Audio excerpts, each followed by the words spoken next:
आज बड़ी प्रसन्नता हो रही है कि हम सूरा गांव में अपने मित्र बाबू महेंद्र प्रताप सिंह जी द्वार पर बैठे हुए हैं और हमारे बहुत से गणमान्य किसान लोग भी आ चुके हैं, बल्कि बगल के गांव से भी कुछ लोग आए हैं। हमारे आनंद ओझा जी हैं। तो आज आप लोगों के कुछ सवाल होने चाहिए जिसका मैं प्रयास करूंगा कि उसका जवाब दूं।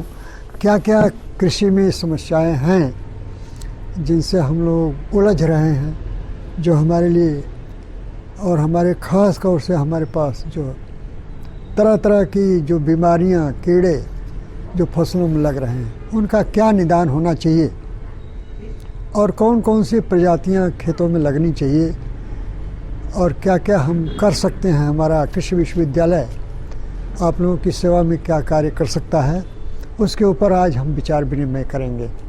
तो हम आशा करते हैं कि हमारे बैठे हुए जो किसान भाई लोग हैं, खासतौर से हमारे आनंद ओझा जी,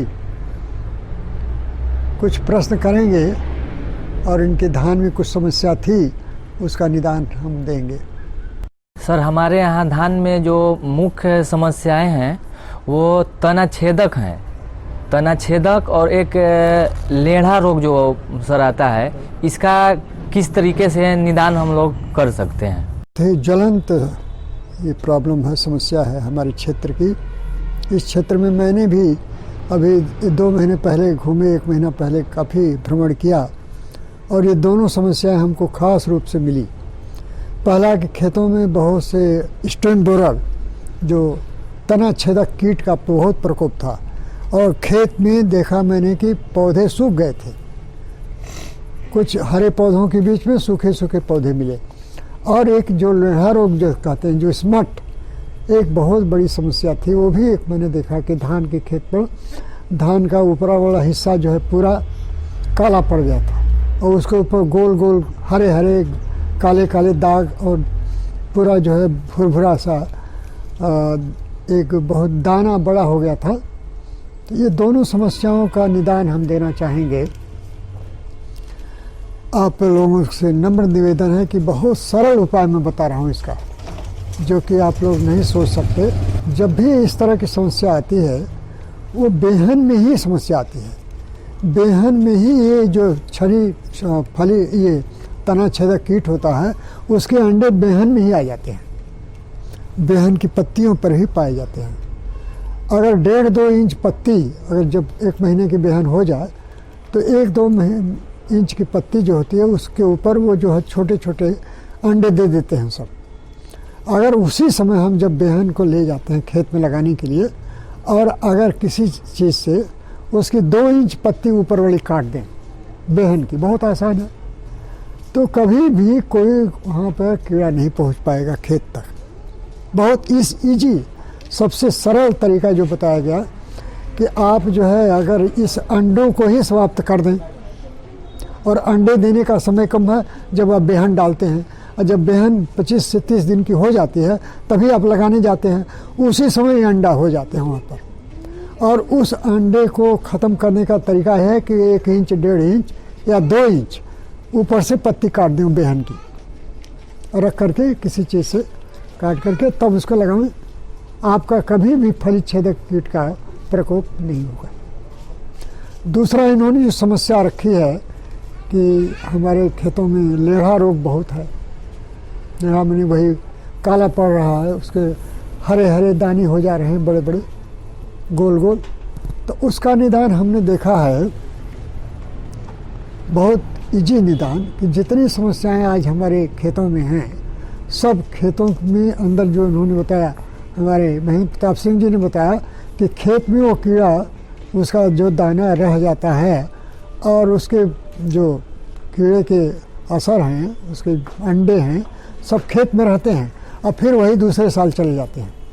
उसका मूल कारण है कि उन कीड़ों को खाने वाले जो हमारे मित्र कीट थे वो मर चुके हैं।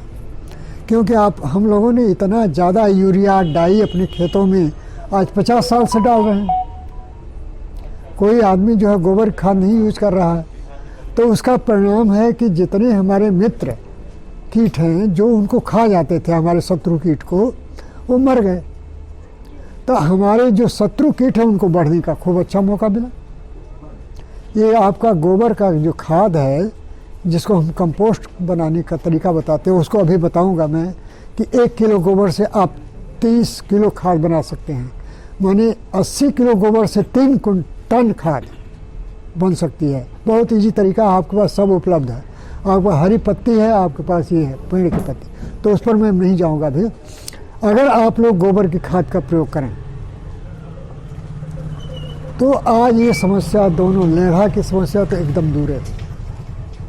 दूसरा, मैंने एक दिन निदान बताया था गोमूत्र का प्रयोग। सबके घर में गाय है, बहुतों के घर में गाय है। आप 5 लीटर या 10 लीटर गोबर गाय का मूत्र लीजिए, इकट्ठा कर लीजिए और उसका 20% घोल बना लीजिए पानी में, और उसको उसी पानी से, घोल वाले गोमूत्र से, आप जब बेहन ले जाते हैं बीज बोने के, रोपने के लिए, वो बेहन डालने के लिए, उस बीज को, बेहन को अपने घर में ही बड़े बर्तन में रख करके, अरे 50 किलो होगा, 60 किलो होगा, यही ना 1 कुंटल होगा, आप उसी गोमूत्र में डाल दीजिए। घोल में 20% का घोल है, 20 किलो लगेगा 100 किलो पानी में, अपना लगा दीजिए, रख दीजिए 15 मिनट 20 मिनट तक, पूरे पानी में वो डूब जाए थोड़ा देर के लिए, 20 मिनट, और उसके बाद निकाल लीजिए। फिर चाहे तो उसी को फिर दूसरी बार 20 मिनट बाद फिर उसी में, और फिर एक बार चाहे तो और तीसरी बार, 3 बार करके 15-15 मिनट, और नोकर उसको सुखा लीजिए थोड़ा सा, और सुखा के फिर बेहन डाल दीजिए। आपके बहुत से रोग उसमें ख़त्म हो जाएंगे। गोमूत्र में इतनी ताकत है कि कई वायरस, कई फंगस, कई बैक्टीरिया उसे मर जाएंगे और आपकी समस्या निदान हो जाएगा।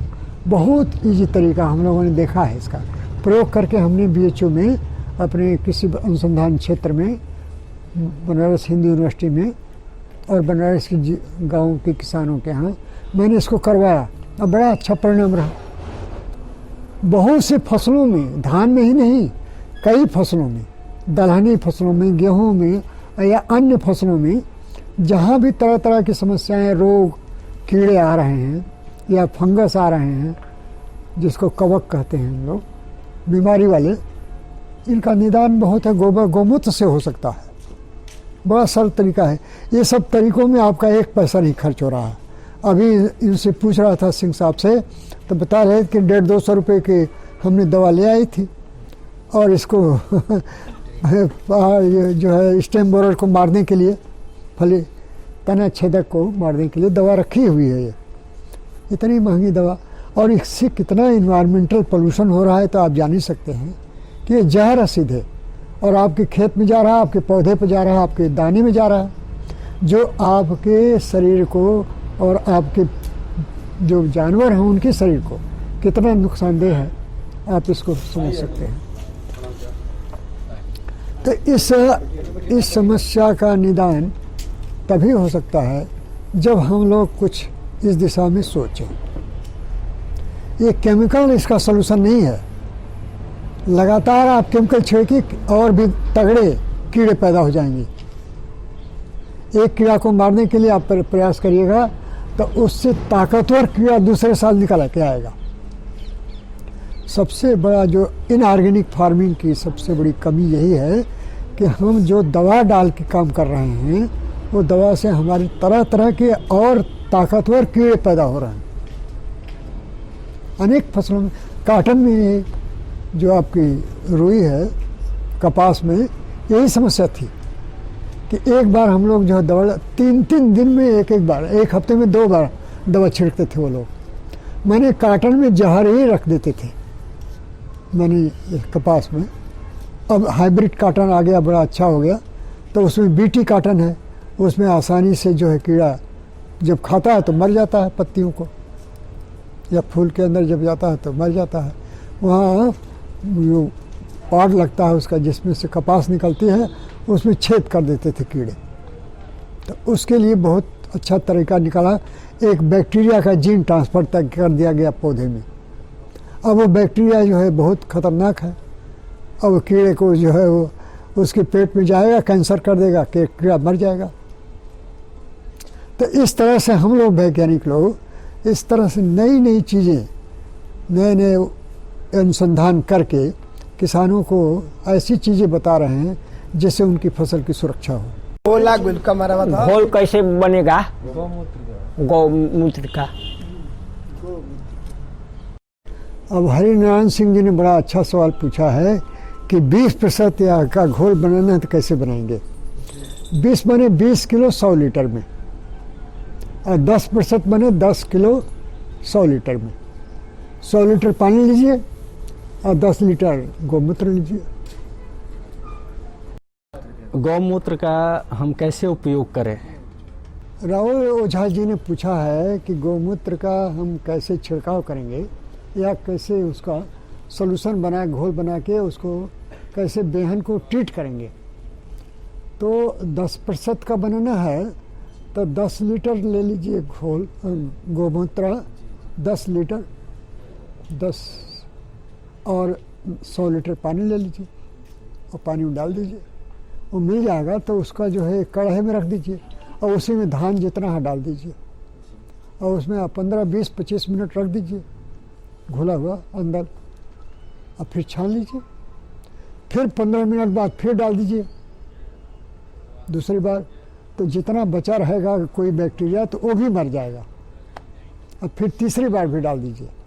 इस तरह 3 बार आप करेंगे तो आपका बैक्टीरिया ऊपर से जितना फंगस है, कीड़ा उसके अंदर, जो ये भी जो अब लेढ़ा कहते हैं ना, उसका भी इलाज है, वो भी मर जाएगा। सर बीज उपचारित है ना? बीज उपचार करने का एक तरीका।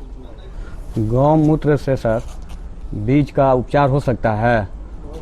अरे एक बार धान में पूरा लेढ़ा लग गया था जो बोले ना, इसीलिए हम सर पूछे कि इसका कोई सरल उपाय हमको। अरविंद जी ने पूछा है कि गेहूं में जो हमारे धान के खेत में धान के पौधे पर या उसकी फलियों पर लेढ़ा लग गया था, काला काला, उसका क्या उपचार है। तो बड़ा सरल उपाय है अरविंद जी, हम गौमूत्र को ही रिकमेंड करते हैं उसमें। आप लोग तो बड़ी अच्छी अच्छी दवाएं डालते हैं, बड़ी तगड़ी, और जो बड़ी महंगी हैं दवाएं, और बड़े वायुमंडल को प्रदूषण तो कर ही रहे हैं, जान ही रहे हैं, अब बीज को भी नुकसान पहुंचा रही हैं।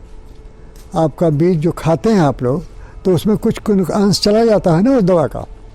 तो हम लोगों ने एक प्रयोग किया कि गौमूत्र का क्यों नहीं प्रयोग किया जाए। तो आपके घर में गाय है तो 10 लीटर गोबर गाय का मूत्र इकट्ठा कर लीजिए और 100 लीटर पानी में बना लीजिए, उसको डाल दीजिए।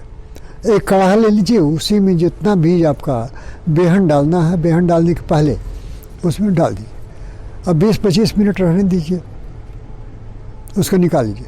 फिर दूसरी बार उसको डाल दीजिए, एक बार और, हाँ उसी बीज को। फिर तीसरी बार भी डाल सकते हैं, अगर गौमूत्र और हो तो और डाल दीजिए उसमें 10% का घोल, है ना। और 3 बार करके उसको निकाल लीजिए और थोड़ा सुखवा करके फिर बेहन डाल दीजिए बेहन वाले खेत में। बहुत अच्छा तरीका है। एक सर और सवाल है, हाँ हाँ। कह रहे हैं कि गौमूत्र से तो बीज उपचारित चीज़ बता दिए सर, अब इसका छिड़काव भी हम कर सकते हैं, इससे फ़ायदा हमको होगा और क्या फ़ायदा होगा और कब कब इसका छिड़काव होगा, ये सर हमको बताइए। अब इस प्रश्न का जवाब है, आप लोग देखिए आपके गांव में मदार का पेड़ है ना, मदार का पत्ती मिल जाती है, नीम की पत्ती मिल जाती है, शरीफा भी लगा होगा कई जगह, शरीफा की पत्ती मिल जाए। गांव में गर्मी के दिन में एक जो है वो बड़ा हरा हरा हो जाता है पत्ती वाला, वो भी बड़ा अच्छी चीज़ है। इसकी पत्ती ले लीजिए, नीम की पत्ती 10 लीटर और ये मदार की पत्ती 10 लीटर 10 किलो सारी, और करीब करीब 100 लीटर पानी बना लीजिए घोल, उसमें 10 किलो गोबर और 5 किलो गोबर और 10 लीटर गाय का 5 लीटर गाय का गोमूत्र दोनों डाल के, हाँ 5 लीटर गोबर और 5 लीटर ये, और दोनों को मिला दीजिए उसी पानी में 100 लीटर, और बड़ा ड्रम होगा उसको डाल दीजिए और उसको 15 दिन ये जो 20 लीटर जो पत्ती है ना हरी, इसको डाल दीजिए 20 kg 20 kg। कौन कौन, अब मदार हुआ, नीम हुआ, या ये शरीफा भी हुआ, और एक बड़ियारा आता है वो भी, ऐसी 4-5 तरह की पत्तियां जो भी मिल जाए उसको डाल दीजिए। और करीब करीब 15 दिन आपको चलाना है उसको, दोनों मीटिंग में उसी ड्रम में डाल दीजिए। वो एकदम सड़ करके इतनी अच्छी वो बनाएगा, वो आपका पेस्टिसाइड है जो आप छिड़क रहे हैं ना, ये तो हम पेस्टिसाइड का काम करेगा वो। और आप जो है उसको जितना घना गहरा होगा, जितना उतना ज़्यादा प्रभावी होगा, तो उसका दुगना पानी मिला करके और उसको फिर छिड़काव कर दीजिए। तो अनेक कीड़े, अनेक रोगों की दवा है वो, हर फसल के लिए। अभी कीड़ा में अभी लगेगा इस चना में, देखिए फली छेदक कीट लगेगा, उसकी बड़ी अच्छी दवा है वो। इसी तरह जहाँ भी कीड़े लगते हैं, सरसों में लगता है माहू, उसकी बड़ी अच्छी दवा है।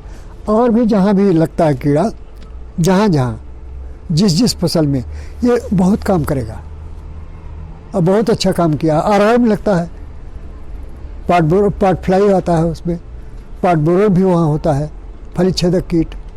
एक बहुत छोटी छोटी सोनी टाइप होती है ना सर कि कितना में कितना क्षेत्र में छिड़काएगा। हाँ, ये बात है। तो आपका अगर 400 लीटर पानी हो, 100 लीटर दवा होगी, तो आप 200 लीटर बना लेंगे, 1 एकड़ के लिए काफ़ी है। 1 लीटर में काफ़ी है, एक एकड़ खेत के लिए काफ़ी है। आप लोगों को बहुत बहुत धन्यवाद। मैं खास तौर से महेंद्र प्रताप सिंह जी ओझा जी को, जो कि बेचारे इतने दूर से आए हैं अपने सहयोगियों को ले करके, और आप लोगों को जो इस गांव के लोग, आप लोग आ गए इनके कहने पर सिंह साहब के, तो मैं आपका बहुत ही शुक्रगुजार हूँ कि आप लोग इस गोष्ठी को इतना अच्छा बनाए, इतने अच्छे प्रश्न हुए, और उसका अगर आप लोग प्रयोग करें और फिर दिखाएं हमको कि कुछ प्रभाव हुआ कि नहीं। और हम लोग तो बहुत नज़दीक हैं, 7 किलोमीटर की दूरी पर है, कोई दूर नहीं है।